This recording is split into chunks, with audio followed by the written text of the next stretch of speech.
Elara traced the rim of her chipped ceramic mug, the lukewarm coffee inside a pale, watery brown. It was a weak defense against the biting morning cold that seeped through the single-pane window of her tiny apartment. The room was a collection of worn things: a threadbare armchair, a flickering lamp, a stack of books with bent spines. But it was clean. Dignity was free, and Elara clung to it with a fierce, quiet strength. Her gaze drifted to the photograph on her small bedside table. Her grandmother, her smile as warm as a summer afternoon, though her eyes were now clouded by illness. That smile was the reason for everything.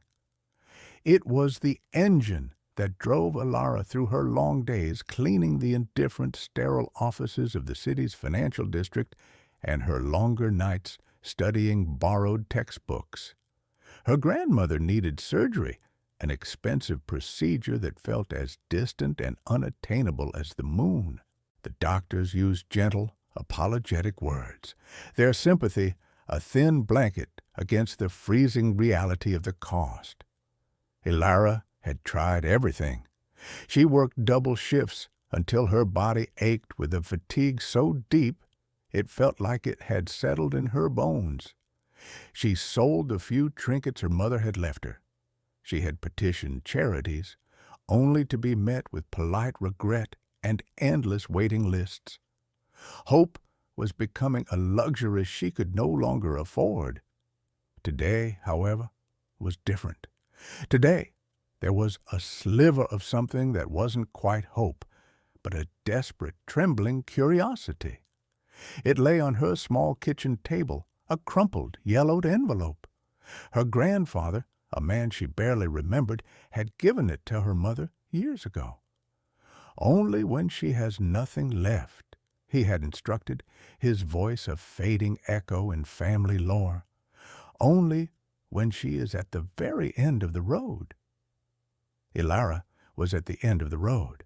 Her mother had passed it to her before she died, repeating the same cryptic words. Inside was a single, stiff piece of paper, folded many times. On it, in elegant faded ink, was an account number and the name of a bank, Sterling Financial, located in the heart of the city's most opulent district. At the bottom, a short, perplexing message was written. "The key is not the gold, but the song it sings." What could it mean? A forgotten savings account? Perhaps a few $100s her grandfather, a humble piano tuner, had managed to squirrel away. It was a foolish, desperate thought, but it was the only thought she had left. It was a lottery ticket she had to cash in, even if the prize was only enough for another week's groceries. Putting on her best coat, a thin gray garment that had seen too many winters, she tucked the precious paper into her pocket.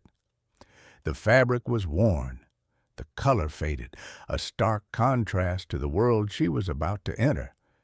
It felt like a peasant's cloak, and she was about to walk into a king's court.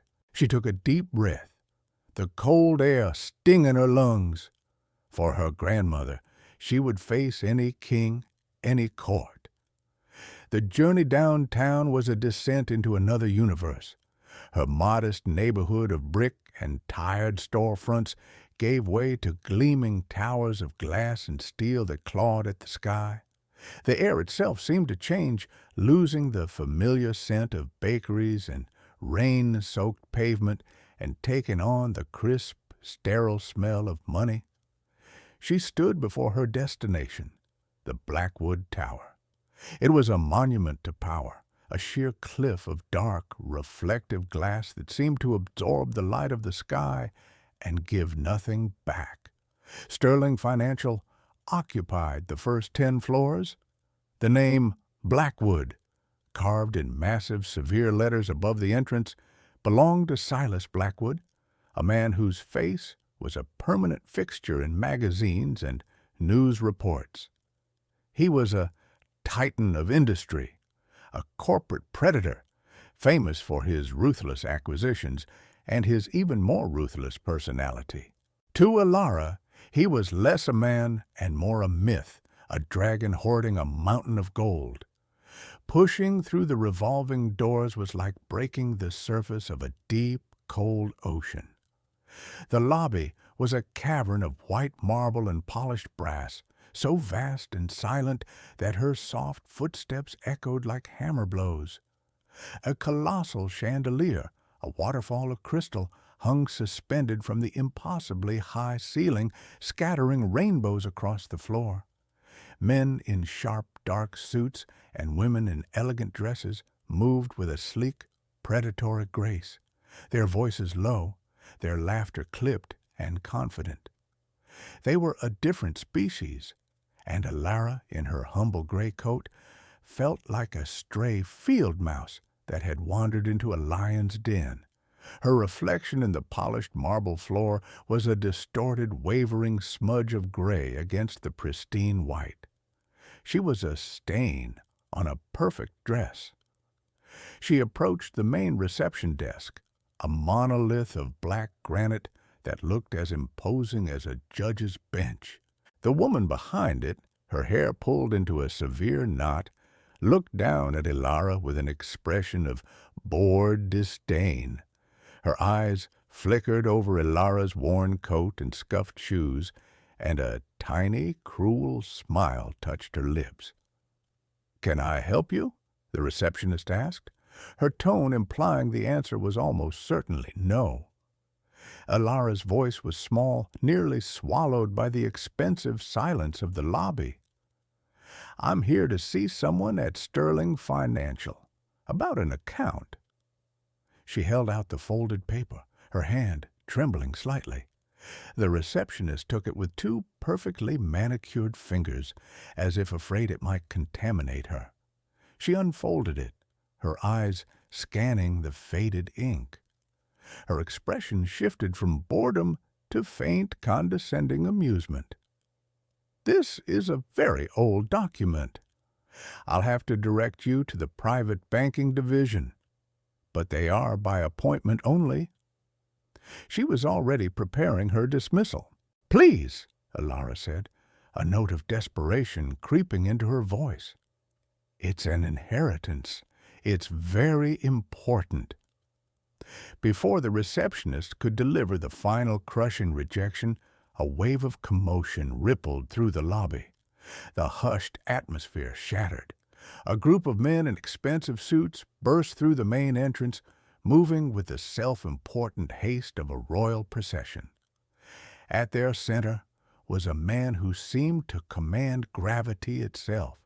He was tall, impeccably dressed in a suit so black it seemed to drink the light, with silver hair swept back from a sharp, aristocratic face. His eyes, the color of ice, swept the lobby with an air of absolute ownership. It was Silas Blackwood, the dragon himself. He exuded an aura of cold, sadistic power. His entourage orbited him, their faces a mixture of fear and fawning admiration. They laughed a little too loudly at his quiet, cutting remarks. He moved through the lobby not like a visitor, but like a god surveying a temple built in his own honor.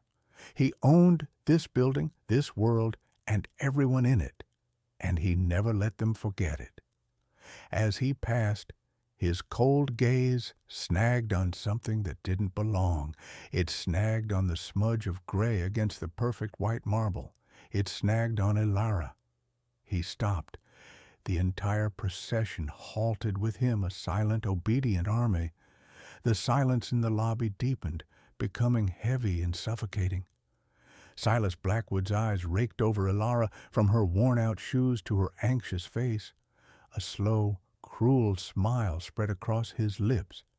It was the smile of a cat that had just spotted a particularly interesting mouse. "Well, well," he said, his voice a low, resonant baritone that cut through the silence. "What do we have here? Did we forget to take out the trash this morning?" His followers erupted in sycophantic laughter. The sound was sharp and ugly, echoing off the marble walls. Elara felt her face burn with a heat that had nothing to do with the temperature.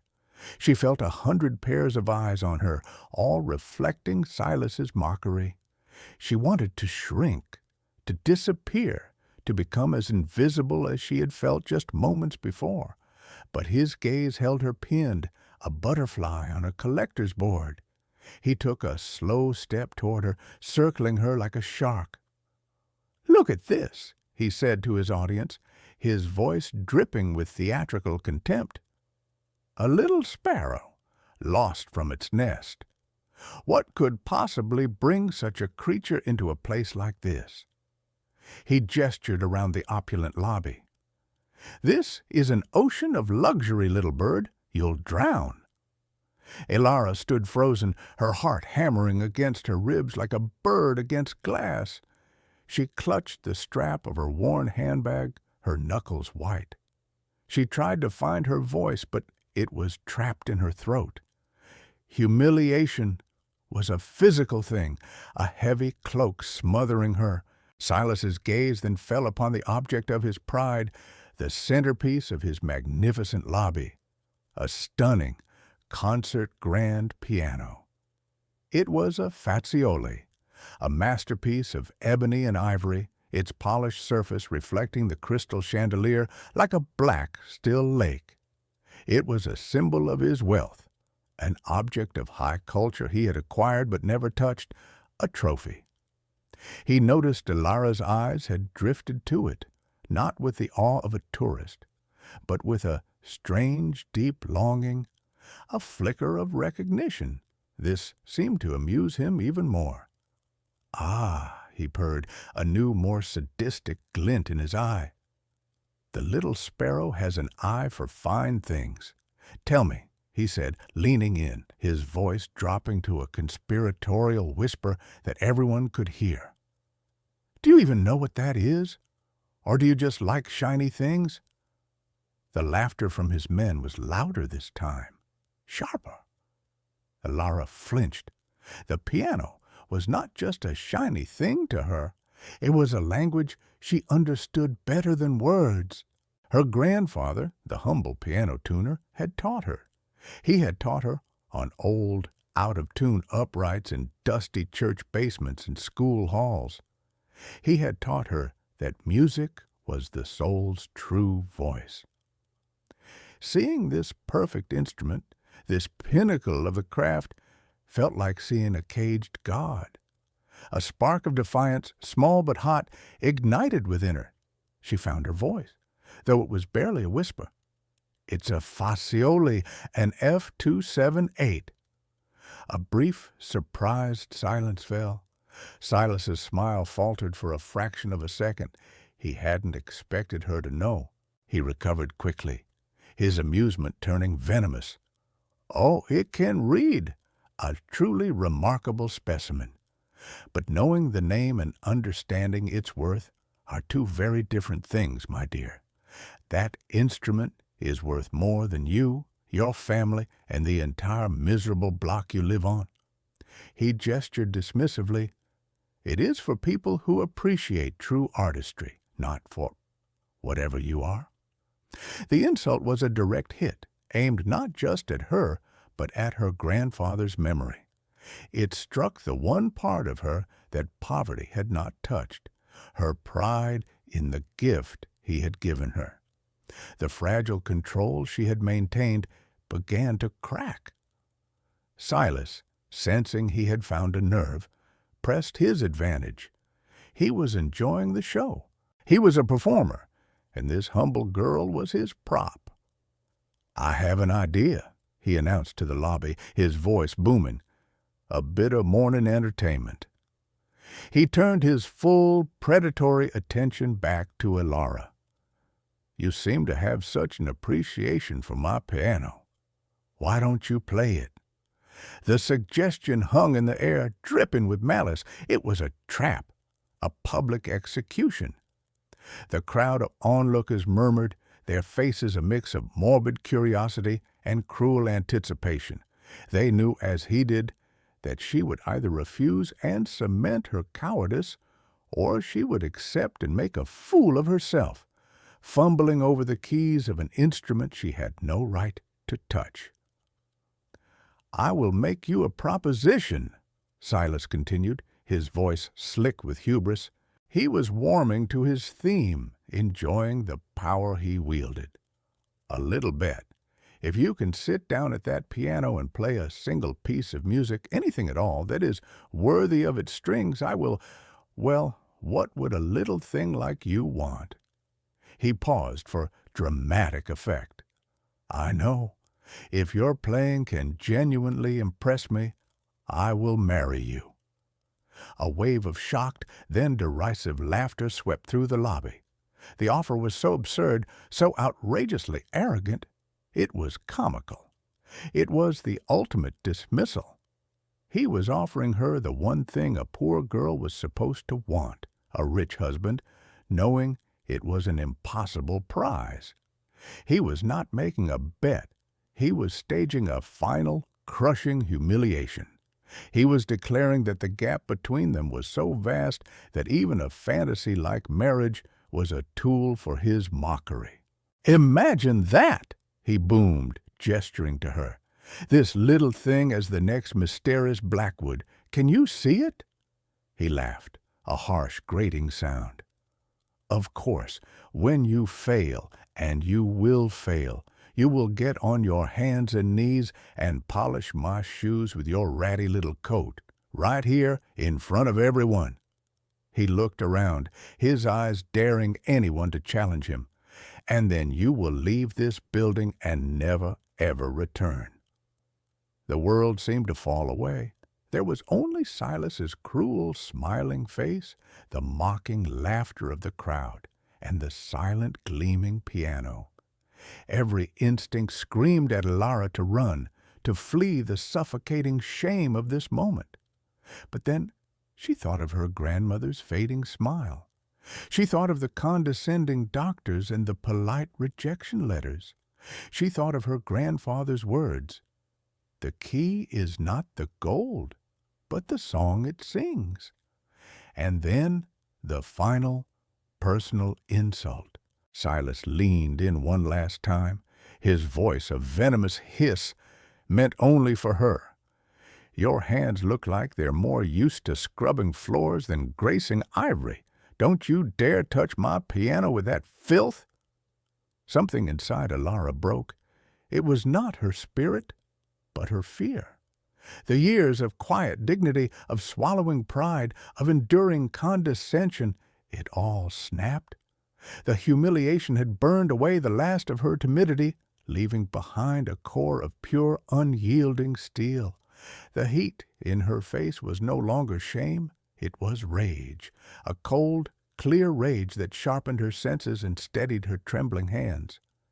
She lifted her chin and met his icy gaze. Her voice, when it came, was no longer a whisper. It was calm, clear, and carried across the silent lobby. "I accept your offer."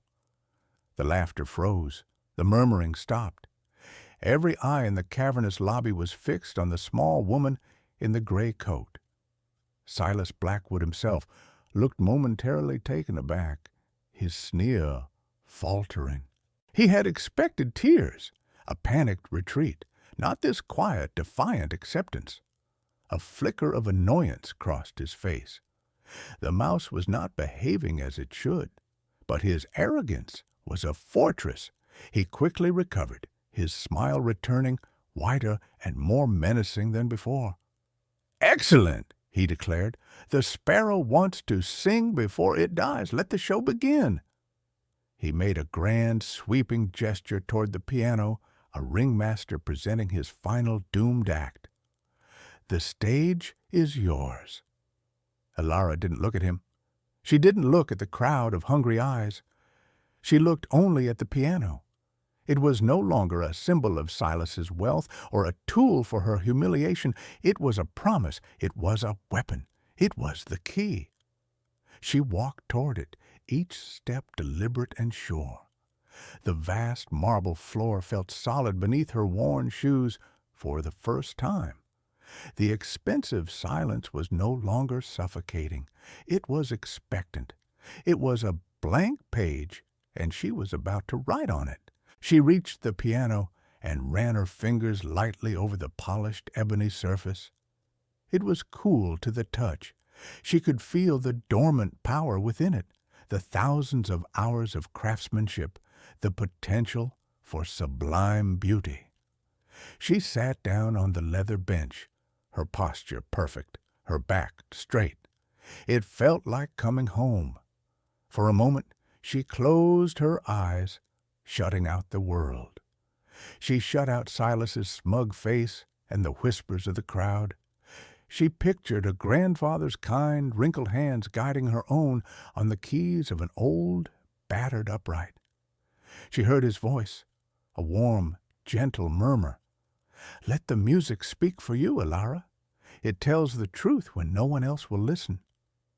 She took a deep, steadying breath and opened her eyes.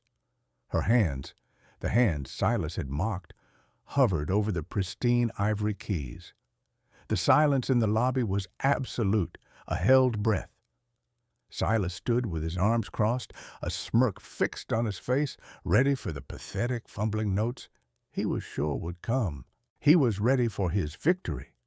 Then she began to play. The first note did not fumble. It bloomed in the silence, a single, perfect tone that was both heart-wrenchingly sad and astonishingly beautiful. It was followed by another and another, and soon a cascade of melody filled the cavernous space. It was not a simple tune. It was a complex, passionate, and deeply melancholic sonata, a piece no amateur could ever hope to master. The music poured from her fingertips, a torrent of emotion and technical brilliance. It spoke of hardship and struggle, of quiet resilience in the face of a cruel world. It was the sound of a winter storm, but also the first fragile flower pushing through the snow. The change in the atmosphere was instantaneous and total. Silas Blackwood's smirk did not just falter. It froze, cracking like a sheet of ice. His eyes widened in disbelief, the mockery draining away to be replaced by a profound, unwilling shock. The sycophantic laughter of his followers had died in their throats, their mouths hanging slightly open. They stared, dumbfounded, at the small woman who was now a giant, her music filling every inch of the vast lobby. The crowd of onlookers was utterly captivated. Their faces, once filled with scorn and cruel curiosity, were now masks of pure, unadulterated awe. A woman in an expensive dress brought a hand to her mouth, her eyes welling with tears. A man in a tailored suit stood rigid, his head cocked as if he couldn't believe what he was hearing. They were not just listening to music, they were witnessing a revelation. The melody swelled, moving from sorrow to a powerful, soaring theme of defiance and hope.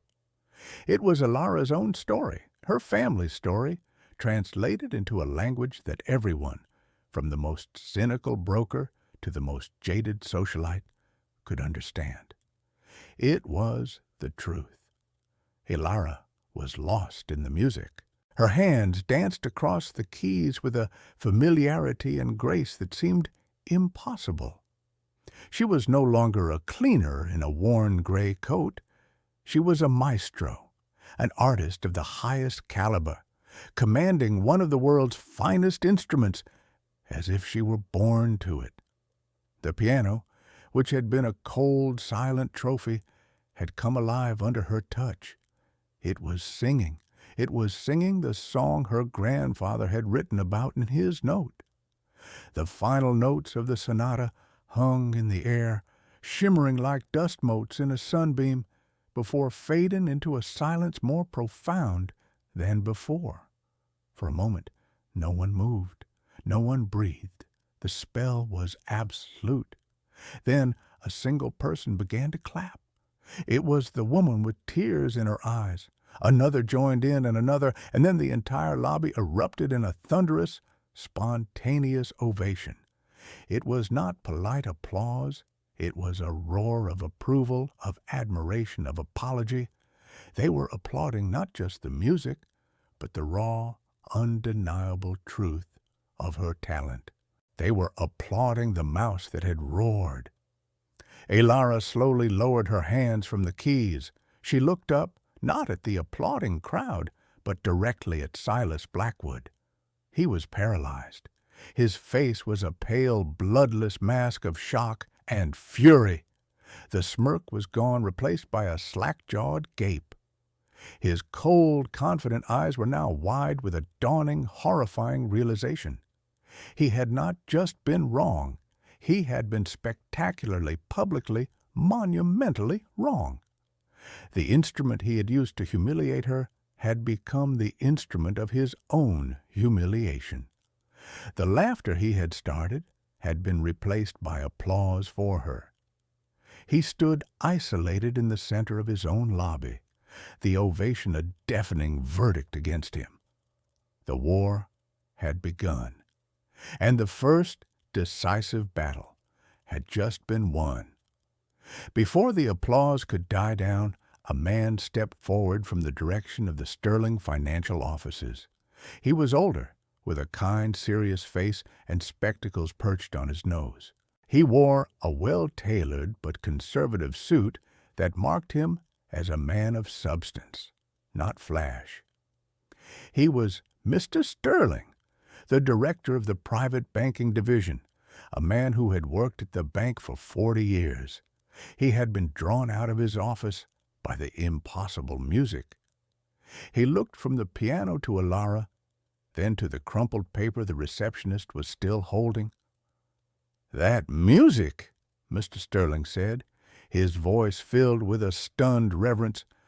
"I've only heard that piece once before, many, many years ago. It was played by the man who composed it." He walked toward Elara, his eyes wide with a question. He looked at the paper in the receptionist's hand, and then at Elara.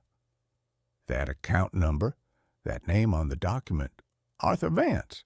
Was he your grandfather?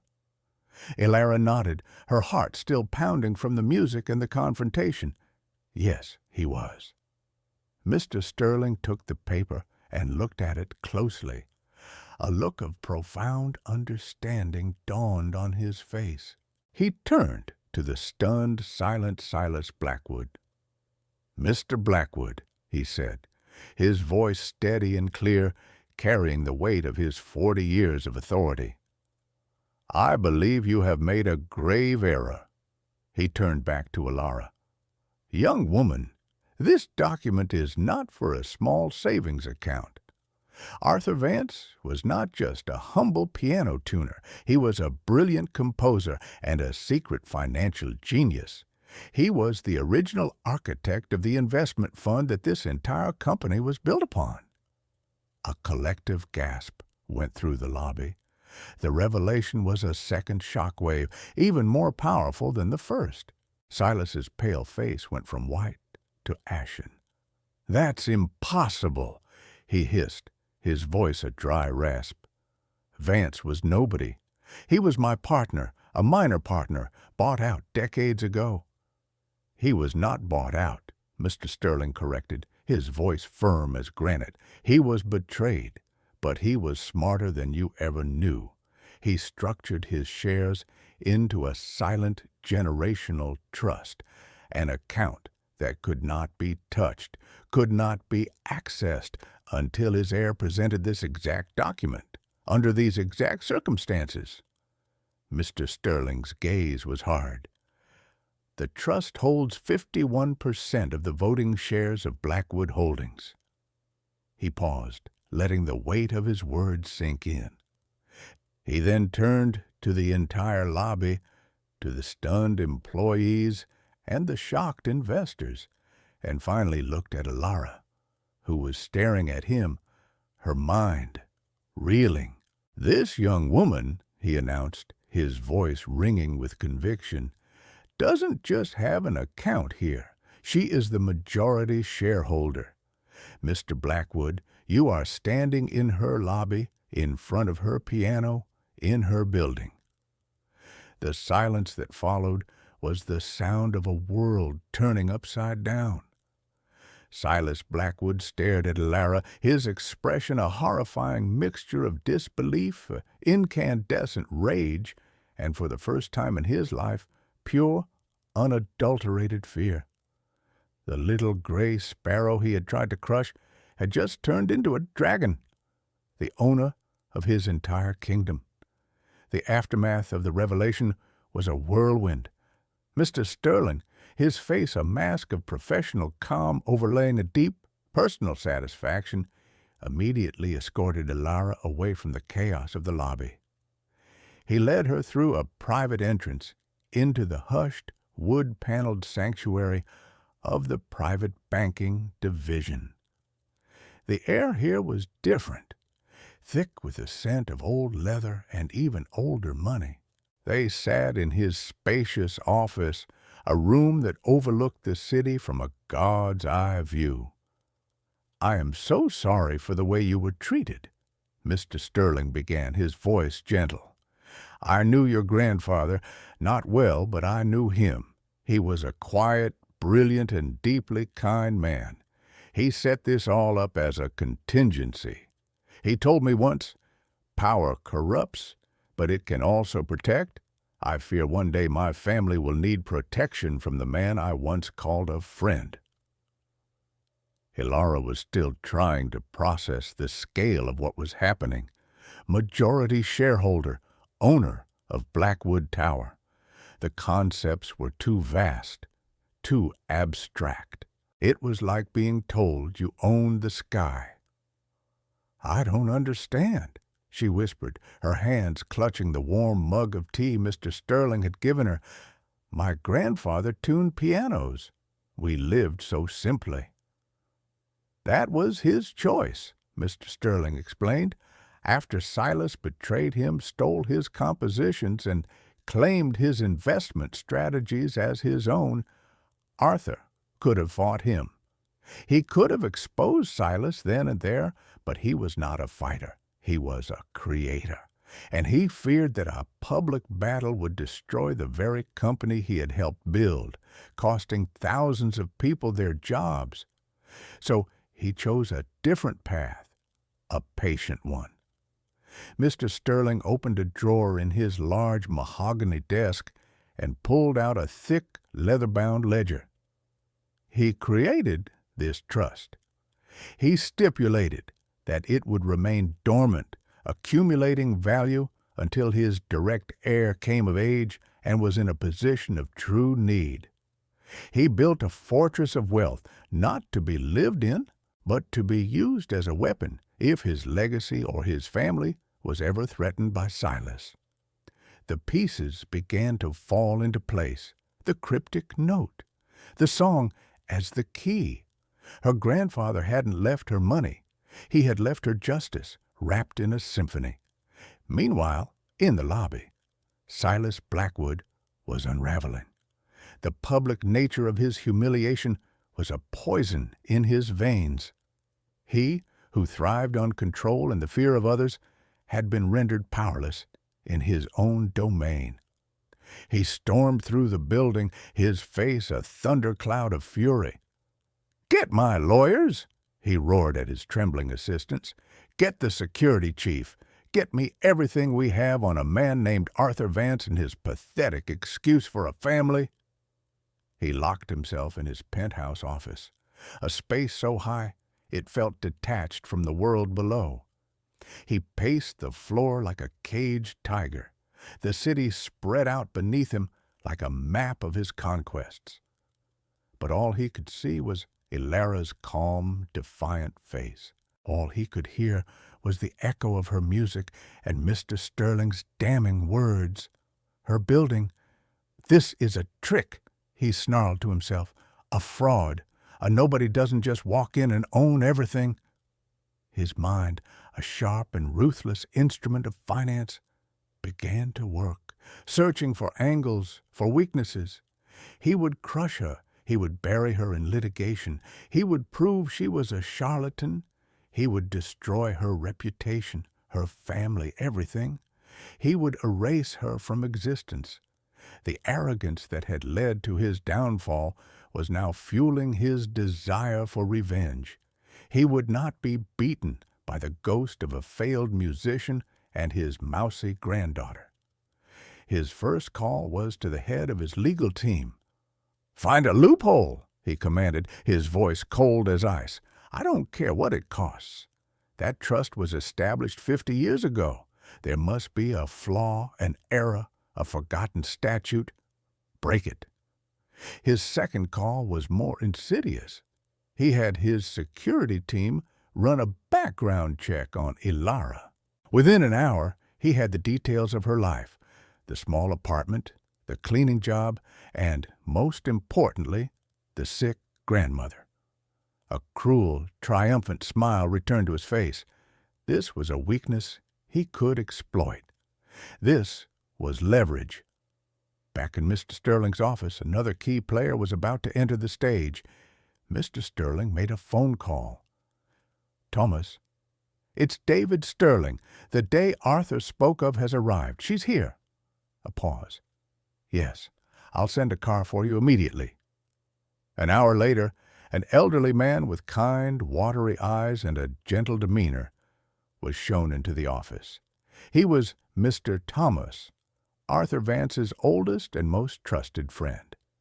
He had been a fellow musician and the executor of Arthur's personal wishes.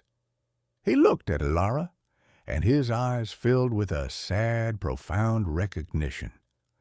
"You have his eyes," he said softly, "and his hands. I knew you would." Mr. Thomas was the keeper of the secrets, the guardian of the story. He sat with Ilara and Mr. Sterling and began to fill in the gaps.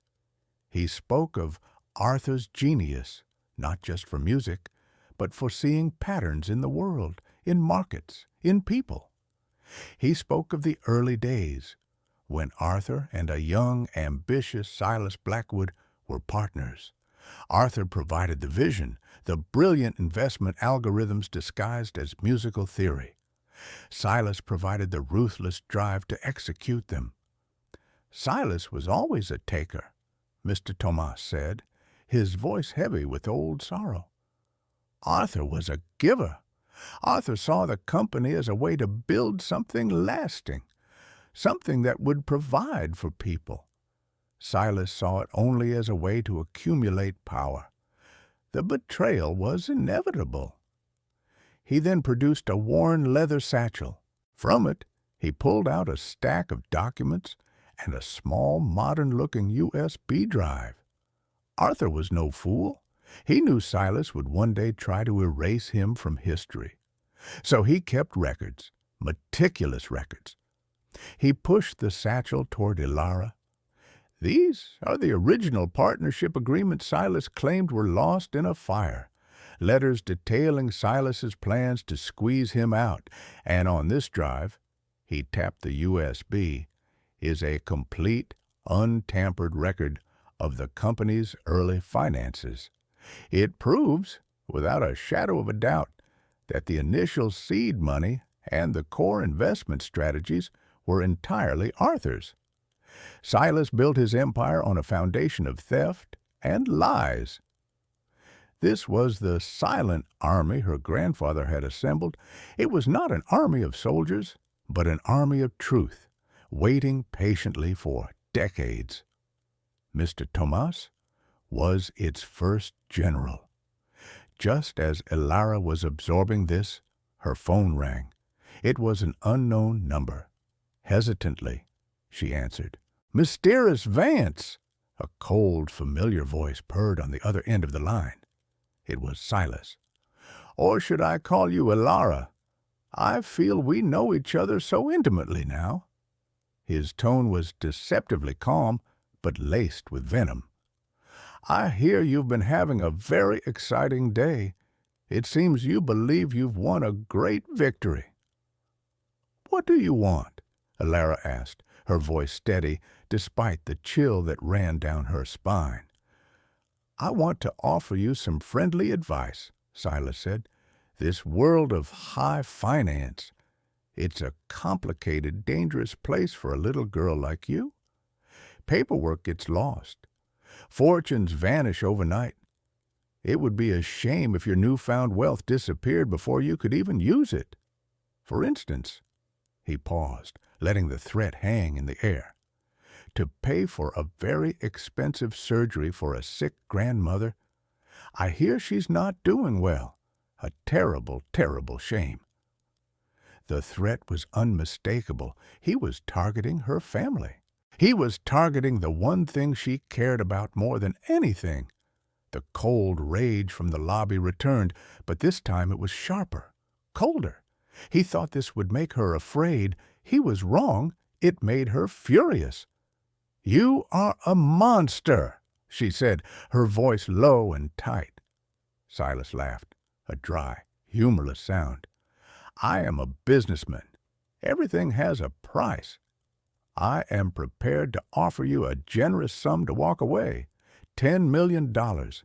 Enough to make you and your grandmother comfortable for the rest of your lives. A small price to pay to avoid a war you cannot possibly win.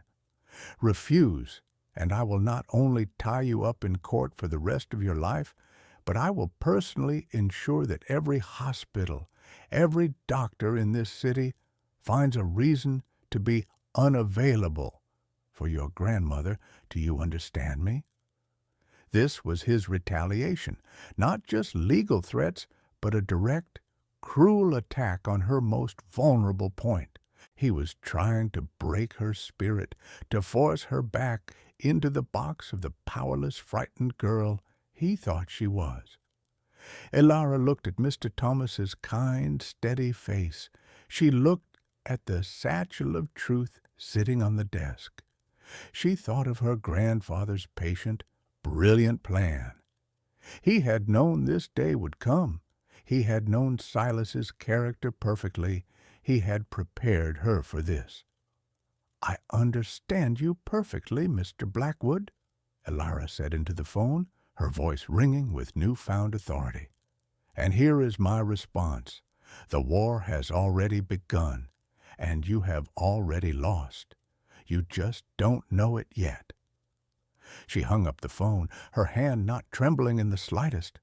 The fear was gone, replaced by a clarity of purpose as pure and perfect as the first note of her sonata. She was not just fighting for herself anymore. She was fighting for her grandfather's legacy, for her grandmother's life, and for every person Silas Blackwood had ever crushed on his ascent to power. Mr. Sterling and Mr. Thomas looked at her, a shared look of pride and admiration in their eyes. The quiet, humble girl who had walked into the lobby that morning was gone. In her place sat the rightful heir of Arthur Vance's legacy, a woman of iron will and unshakable resolve. The silent army had found its commander. The next phase of the battle was about to begin. The days that followed were a blur of strategy and preparation. Elara, guided by Mr. Sterling and Mr. Thomas, dove headfirst into the world that was now hers. She spent hours in a secure boardroom, poring over the documents her grandfather had left. It was like learning a new language, the complex dialect of trusts, shares, and corporate law. But just as she had an innate understanding of music, she found she had an aptitude for this as well. Her grandfather's logic, his way of seeing patterns, was embedded in the very structure of the trust. She was not just reading his instructions, she was communing with his mind. Silas Blackwood, true to his word, launched an all-out assault. His legal team filed a barrage of motions, challenging the validity of the trust, questioning Elara's identity, and filing for an immediate injunction to freeze the assets. News of the conflict exploded in the financial media. Headlines screamed about the Cinderella story, and the battle for the Blackwood Empire. Reporters camped outside the tower, turning the lobby where Elara had been humiliated into a media circus. Silas used the press as a weapon, painting Elara as an opportunistic fraud, a cleaning lady with a lucky story. He gave interviews from his penthouse office, his face a mask of wrong dignity. "This is a sad, desperate attempt to extort a company built by my life's work," he told a reporter, his voice dripping with false sincerity. "We will fight this absurdity with the full force of the law." But his public campaign was a cover for his more sinister tactics. The hospital, where Elara's grandmother was being treated, suddenly lost her paperwork. Her scheduled consultation with the top surgeon was unavoidably postponed. The threats were not idle. Silas was squeezing her, trying to force her to capitulate. This was where the silent army began to mobilize. Mr. Sterling, using his impeccable reputation and decades of connections, made a few quiet phone calls. He spoke to the hospital administrator, a man whose own father had been a factory worker at a company that Arthur Vance's investments had saved from bankruptcy decades ago. The administrator, hearing the names Vance and Blackwood, understood immediately. The lost paperwork was found. The surgeon's schedule miraculously opened up. Elara's grandmother was moved to a private suite, her care personally overseen by the hospital's chief of staff. The first soldier in the silent army had answered the call. Next, Mr. Tomas reached out to his network. He contacted a small independent journalist, a woman known for her bulldog tenacity and her hatred of corporate corruption. He gave her a small curated piece of information. The story of how Silas Blackwood had stolen his first hit song from Arthur Vance, a song that had launched Silas's reputation as a man of culture and taste. The journalist, sensing a much bigger story, began to dig. More allies emerged from the shadows of the past. A retired architect came forward. His first major project, a community art center, had been funded by an anonymous donation. He had only learned years later that the benefactor was Arthur Vance. The center was built on land that Silas Blackwood had wanted for a luxury high-rise. Arthur had quietly outmaneuvered him to preserve a space for the community. The architect provided the original plans and correspondence, another testament to the battle of philosophies between the two men. A former factory foreman, now an old man running a small hardware store, heard the news.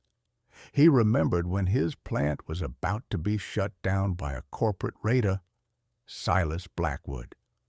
At the 11th hour, a mysterious counteroffer from a shell corporation saved the plant and the jobs of 2,000 workers.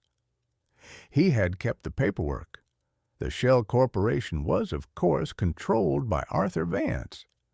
These were the people her grandfather had helped.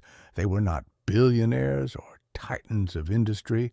They were ordinary people who had been touched by his kindness and foresight. They were the legacy he truly valued. They emerged one by one, a quiet but powerful chorus of witnesses, each holding a piece of the truth. Mr. Tomas carefully collected their stories, their documents, their memories, adding them to the arsenal of evidence. Elara, seeing this outpouring of loyalty to a man long gone, felt a profound sense of purpose. This was not about money or power. It was about honoring a legacy of goodness. It was about proving that a life lived with integrity created ripples that lasted for generations.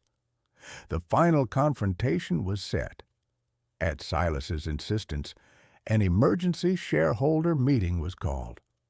His plan was to use his remaining influence, his network of allies on the board, and a final devastating legal maneuver to discredit Alara and have her claim thrown out before it could gain any more traction.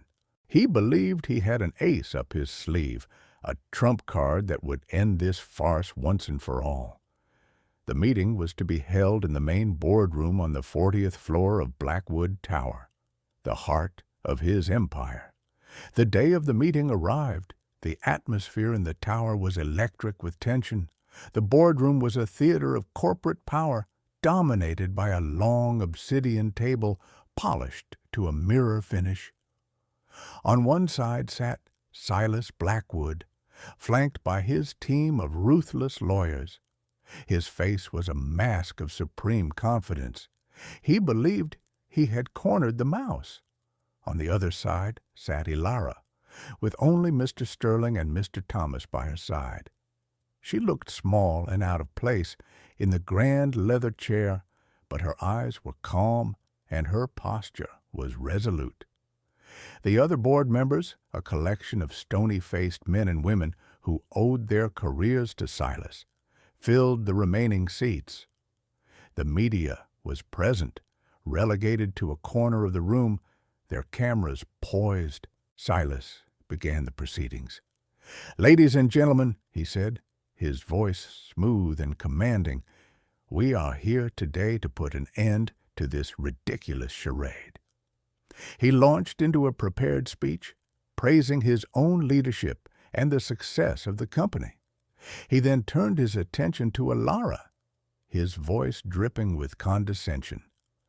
"We have before us a claimant with a fantastical story, based on a 50-year-old document of dubious origin." His lead lawyer then stood up to present their case.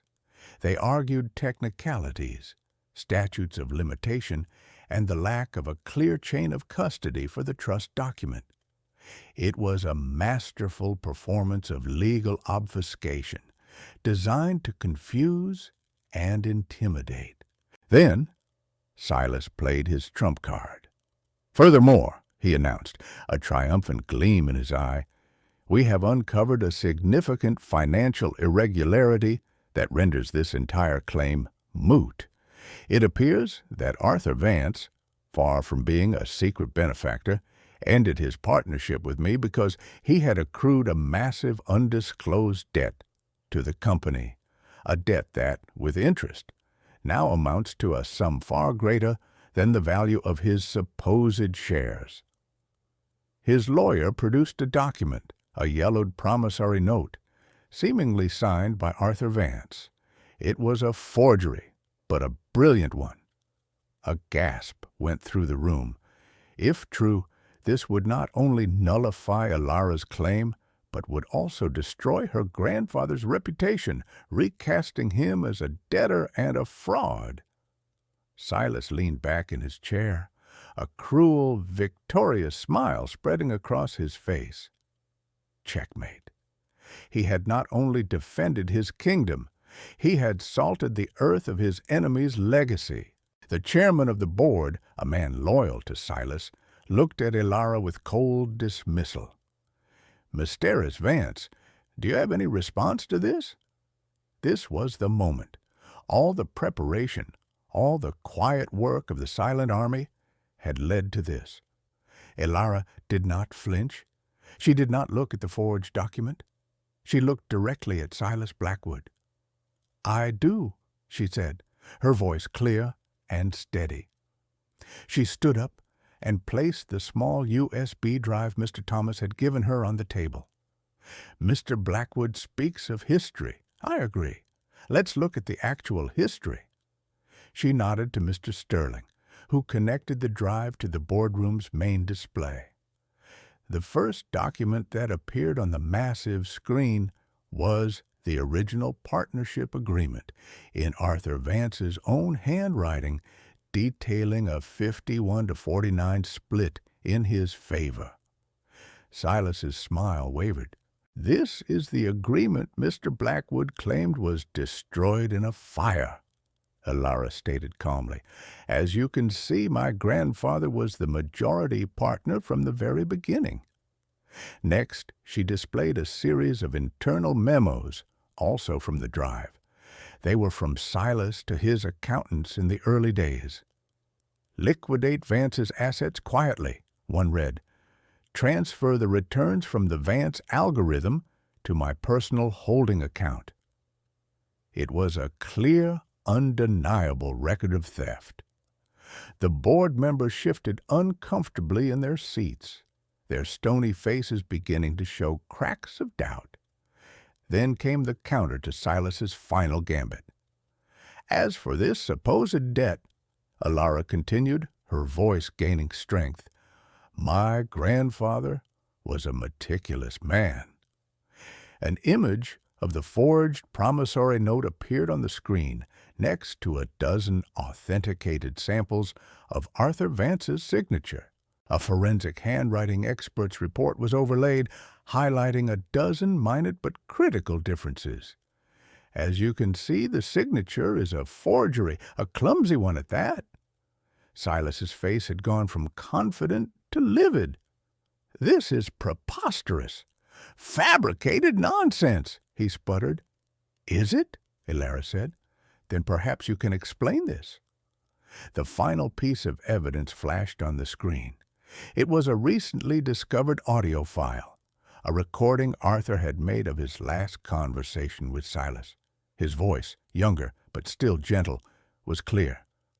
"Silas, you can steal the money, you can even steal my music, but you cannot steal my name. One day the truth will come out." And then Silas's voice, arrogant and dismissive. "The truth, Arthur? The truth is what I say it is. History is written by the winners, and you, my friend, are a loser." The room was utterly silent. The voice from the past, the undeniable proof of Silas's own hubris, echoed in the boardroom. The board members stared at Silas, their expressions now a mixture of shock and dawning horror. They had backed the wrong man. They had allied themselves with a thief and a fraud. Alara delivered the final blow.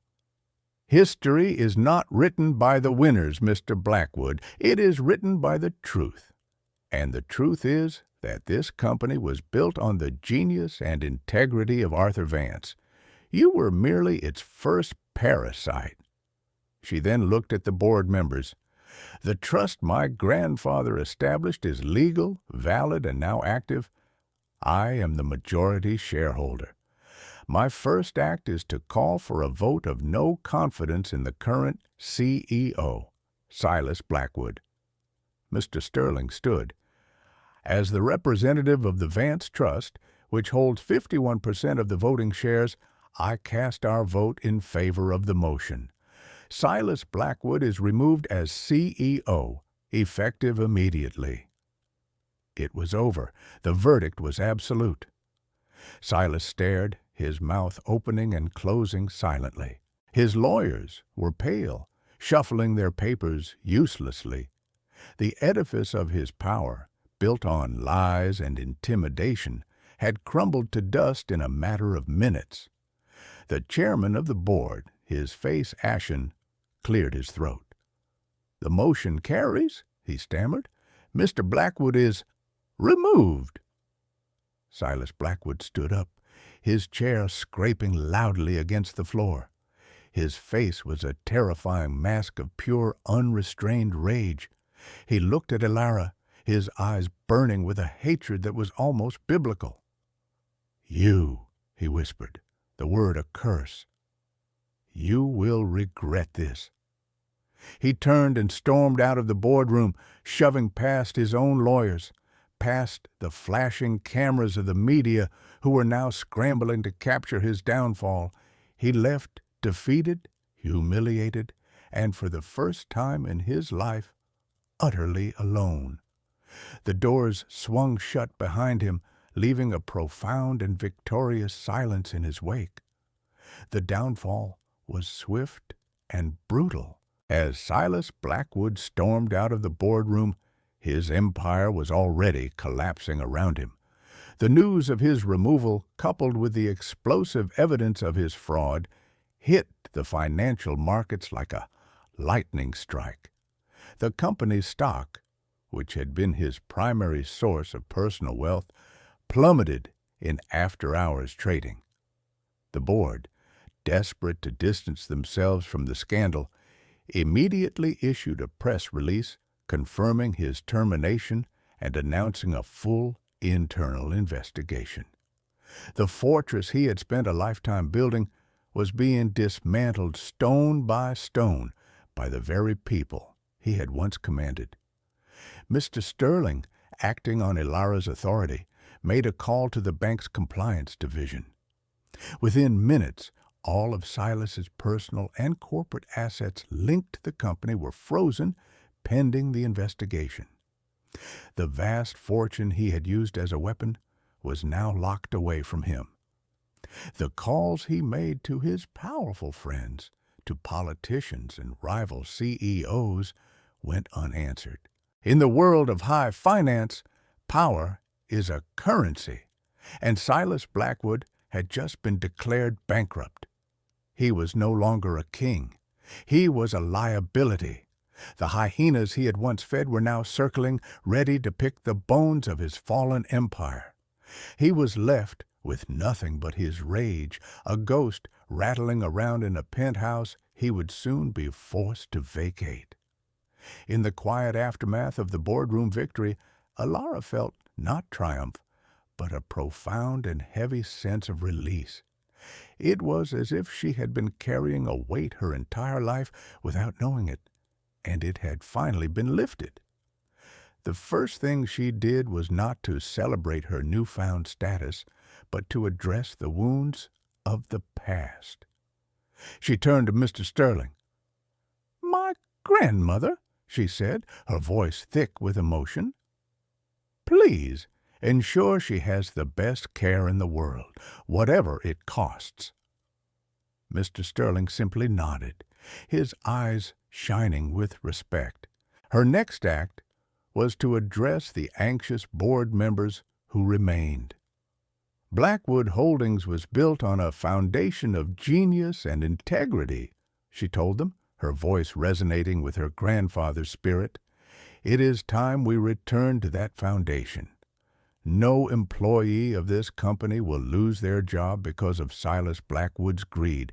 We will protect the workers, not the executives who failed them. A wave of relief washed over the room. She was not a corporate raider. She was a healer.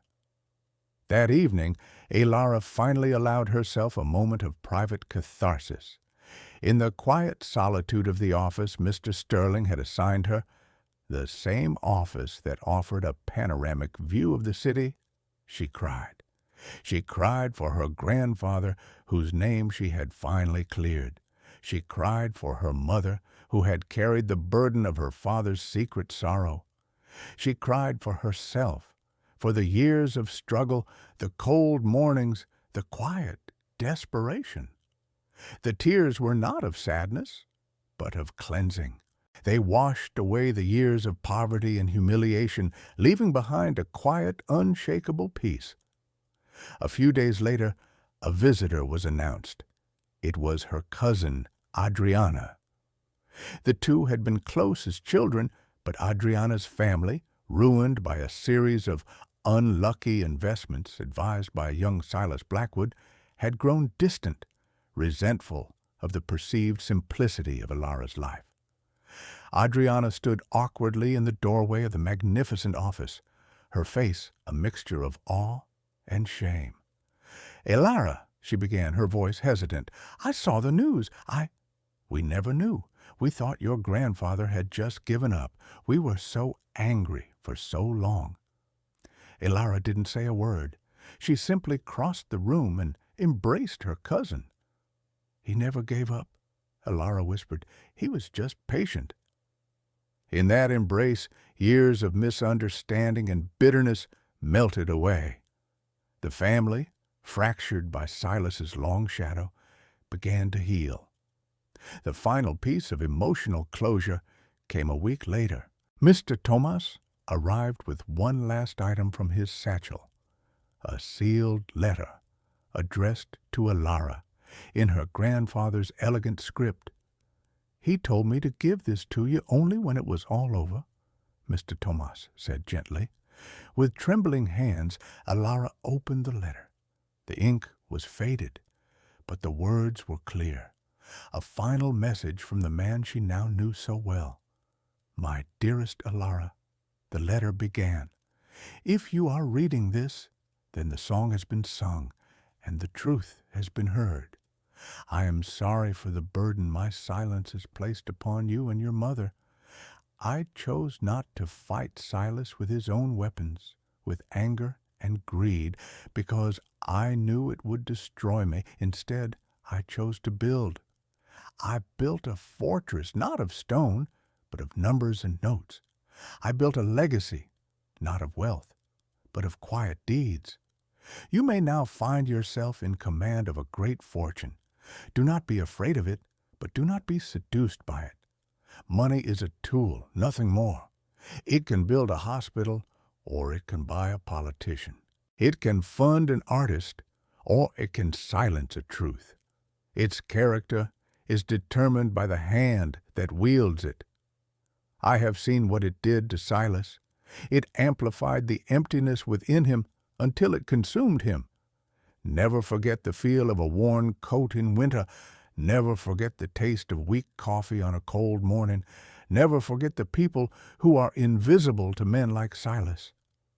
True wealth, my dear Alara, is not measured by what you accumulate, but by what you give away. Your heart is your greatest asset. Your integrity is your most valuable share. The empire I have left you is not this company. It is the chance to prove that kindness is the most powerful force on earth. I am proud of you. I have always been proud of you. With all my love, your grandfather, Arthur." Alara folded the letter, tears streaming down her face once more. This was her true inheritance. Not the money, not the tower, but this beautiful moral philosophy. It was the final, perfect note of her grandfather's symphony. She now knew exactly what she had to do. The battle was won, but the work of building his true legacy was just beginning. 10 years later, the Blackwood Tower was no more. It was now the Vance Tower, but few people called it that. To most of the city, it was simply the center. The cold, imposing lobby had been transformed.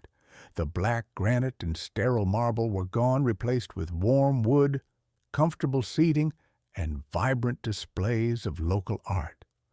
Where the Fazioli grand piano once stood as a symbol of untouchable wealth, it now stood as an invitation. Students from the city's public schools, funded by the Vance Foundation, came every day for free master classes. The sound of music, of hope and learning now filled the space once defined by expensive silence. Alara was no longer the CEO. She had held the position for 2 years, stabilizing the company and installing a new leadership team who shared her grandfather's vision of ethical business. Then, she had stepped down, turning her full attention to the Vance Foundation, the true vehicle for her grandfather's legacy. The foundation had become a powerhouse of philanthropy in the city. It funded scholarships for underprivileged students, provided grants for community arts programs, and financed a state-of-the-art wing for the public hospital, specializing in affordable critical care. The harvest of her grandfather's good deeds was eternal. Alara herself had changed, yet she had remained the same. The worn gray coat had been replaced by simple, elegant clothes, but the kindness in her eyes was unchanged. She carried her power with a gentle grace, never forgetting its origin. She was a respected benefactor, a beloved figure in the city, but she moved through the world with the same humility as the young woman who had once scrubbed floors. She had her grandmother's smile and her grandfather's quiet strength. One crisp autumn afternoon, Elara was walking through a small park near her old neighborhood. The park had been derelict for years, a graveyard of rusted swings and broken benches. The Vance Foundation had revitalized it, and now it was filled with the laughter of children. She saw a young girl, no older than 16, sitting on a bench, a worn-out guitar case at her feet. The girl was staring at the front window of a high-end music store across the street, her expression a familiar mixture of longing and despair. Elara sat down on the bench next to her. "It's a beautiful instrument, isn't it?" she said softly, nodding toward the gleaming acoustic guitar in the window. The girl started, surprised. "Oh, yes, it's a Martin D-28, she said, her voice barely a whisper. "It's perfect, but it might as well be on the moon." Elara smiled, a warm, genuine smile. It was a scene from her own life, a perfect echo of the past. "My grandfather taught me to play," Elara said. "He always told me that music was the soul's true voice." "I wish I could afford lessons," the girl sighed, looking down at her scuffed shoes. "Or even new strings for this old thing." Elara stood up. "What's your name?" she asked. "Maya," the girl replied. "Well, Maya," Elara said, her voice full of a gentle authority, "come with me." She led the stunned girl across the street and into the music store. The owner's eyes widened when he saw Elara. "Mysterious Vance, an honor to have you in my shop." "Hello, Robert," Elara said warmly. "We'd like to buy that Martin in the window, and your finest case, and a lifetime supply of strings." She then turned to Maya, whose jaw had dropped. "The Vance Foundation has a new scholarship for promising young musicians. It covers tuition, living expenses, and whatever instrument you need to make your voice heard. The first one has just been awarded to you, if you'll accept it." Tears welled in Maya's eyes. "Why?" she stammered. "Why would you do this for me?" Elara looked at the girl, seeing her own past self in her hopeful, disbelieving face. "Because a long time ago," she said, her voice soft but clear, "someone left me a key. I'm just passing it on." As for Silas Blackwood, his fate was a quiet, pathetic footnote in the city's history. After losing his fortune and his reputation, he was prosecuted for fraud. He avoided prison due to his age and a series of plea bargains, but his punishment was perhaps worse. He was condemned to obscurity. He lived out his remaining years in a small rented apartment, a bitter, forgotten man, haunted by the ghost of a legacy he had stolen and the echo of a song he could never silence. He was a king reduced to a whisper, a dragon without its fire, a man who had gained the world and lost everything of value. He had been offered a second chance once, a chance at redemption, but his pride had been too great to accept it. He died alone, his name a cautionary tale whispered in the boardrooms he once commanded. The truth he had tried to bury had become his only monument.